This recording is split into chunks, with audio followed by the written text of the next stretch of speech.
Good afternoon, friends. It is Tuesday, June 23rd. Here's your daily devotion. The scripture reading comes from 1 Samuel in the Old Testament, chapter 15, verses 10 through 18. Saul rejected as king. The word of the Lord came to Samuel. I regret that I made Saul king, for he has turned back from following me and has not carried out my commands. Samuel was angry, and he cried out to the Lord all night. Samuel rose early in the morning to meet Saul, and Samuel was told Saul went to Carmel, where he set up a monument to him for himself, and on returning he passed down to Gilgal. When Samuel came to Saul, Saul said to him, "May you be blessed by the Lord. I have carried out the command of the Lord." But Samuel said, "What then is this bleating of sheep in my ears and the lowing of cattle that I hear?"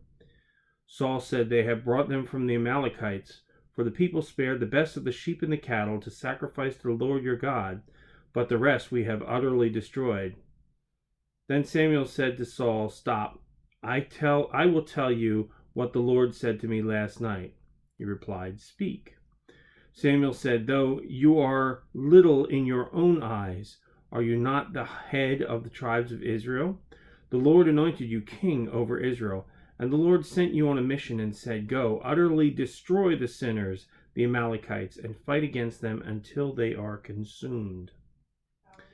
So this devotion is written by Glenn Packiam, and it's called Underestimating Ourselves. The young man became his team's captain. The professional sports squad was now led by a mild-mannered kid who barely needed to shave. His first press conference was underwhelming. He kept deferring to the coach and to his teammates, and mumbled cliches about just trying to do his job. The team performed poorly that season, and by the end of it, the young captain had been traded. He didn't grasp that he'd been entrusted with the authority to lead, or maybe he never believed he could. Due to his failure, Saul was small in his own eyes, which is a funny thing to say about a guy who's described as being tall. He was literally head and shoulders above the rest, and yet that wasn't how he saw himself. In fact, his actions in the chapter show him trying to win the approval of the people. He hadn't fully grasped that God, not people, had chosen him and given him a mission. But Saul's mistake is a picture of every human being's failure. We can miss that we were made in God's image to reflect his rule and end up misusing our authority, spreading destruction in the world. To undo this, we need to return to God, to let the Father define us by his love, to let him fill us with the Spirit, and to let Jesus send us out into the world. So this devotion kind of makes me wonder, what is it that God, you may have sensed that God is calling you to, that you just don't feel you can do, that you maybe feel unequipped or unempowered.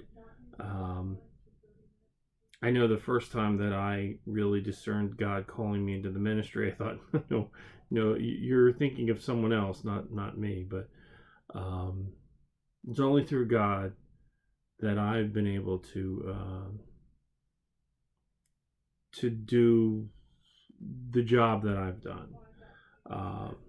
So I wonder what it is that God's calling you to, that is bigger than yourself, that is bigger than your own understanding, that only God could lead you to and through and to accomplish. What is it? Where is God leading you today? Anyway, thought for today. Hope you're all doing well. Take care and God bless. Bye now.